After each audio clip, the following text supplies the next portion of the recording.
Mat होतंय सज्ज, पुन्हा एकदा घुमणार कबड्डी कबड्डीचा आवाज. नमस्कार मंडळी, तुमच्या सर्वांचं बोल कबड्डी या यूट्यूब चॅनेलवर स्वागत आहे.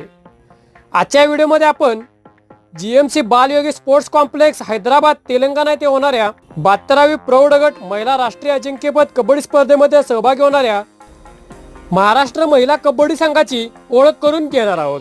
मंडळी, ही स्पर्धा तेलंगणा येथे 27 ते 30 जानेवारी 2026 दरम्यान होणार असून महाराष्ट्र महिला कबड्डी संघ या स्पर्धेसाठी सज्ज झाला आहे. चला तर जाणून घेऊया या संघाविषयी सविस्तर माहिती. बोल कबड्डी, आपली माती, आपला खेळ, आपला वारसा.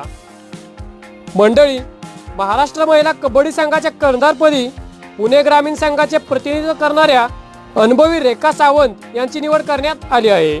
तर उपकर्णधारपदी मुंबई उपनगर संघाच्या कोमल देवकर यांची निवड करण्यात आली आहे.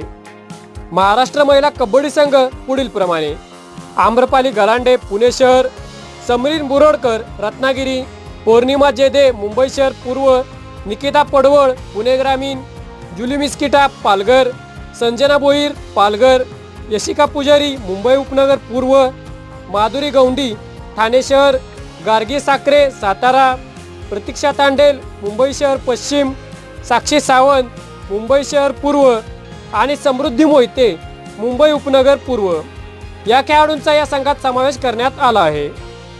या संघाच्या प्रशिक्षका म्हणून मेघाली कोरगावकर या जबाबदारी सांभाळत आहेत. महाराष्ट्र संघ आपल्या कौशल्याने आणि जिद्दीने या स्पर्धेमध्ये नक्कीच पदक मिळवेल अशी आम्हाला खात्री आहे. महाराष्ट्र महिला संघाला या स्पर्धेसाठी खूप खूप शुभेच्छा. मंडळी, तुम्हाला जर हा व्हिडिओ आवडला असेल तर लाईक करा, शेअर करा. तसेच कबड्डी क्षेत्रातील सर्व माहिती आपल्या मराठी भाषेमध्ये मिळवण्यासाठी आमच्या बोल कबड्डी या यूट्यूब चॅनेलला नक्की सबस्क्राईब करा. धन्यवाद. जय हिंद, जय महाराष्ट्र.